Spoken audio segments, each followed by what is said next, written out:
Interesting. Um, your specialization in industries like building and hospitality suggests unique insights into sector-specific challenges. Can you elaborate on the common issues you've observed in these sectors and how you would address them? Well, I suppose uh,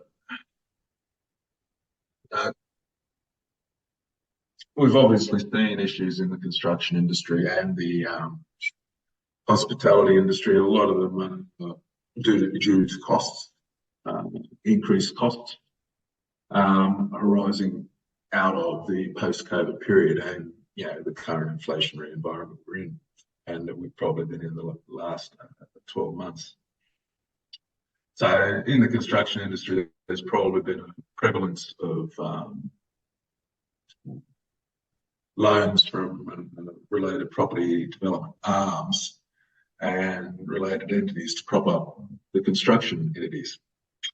So obviously a number of standalone builders have found going tough, and where they haven't been able to, I guess, continue to access those sorts of loans and facilities. Yeah. They're the sorts of ones that are quite in distress, and obviously a number of them have already fallen over sort of business. So and like the reality with respect to construction, and it's a specific sort of an industry, and we all know it. There are a lot of appointments where you might not necessarily say that, and there's a number of factors for this.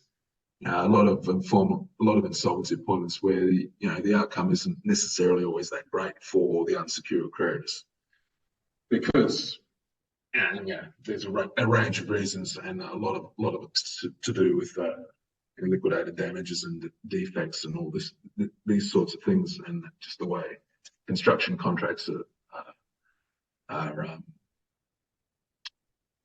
worded.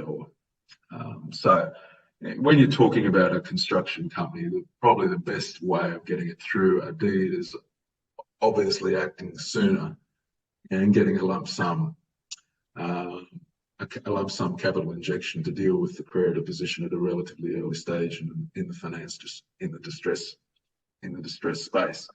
And you can't have your cake and eat it too. The other thing is, and it's an obvious one, is that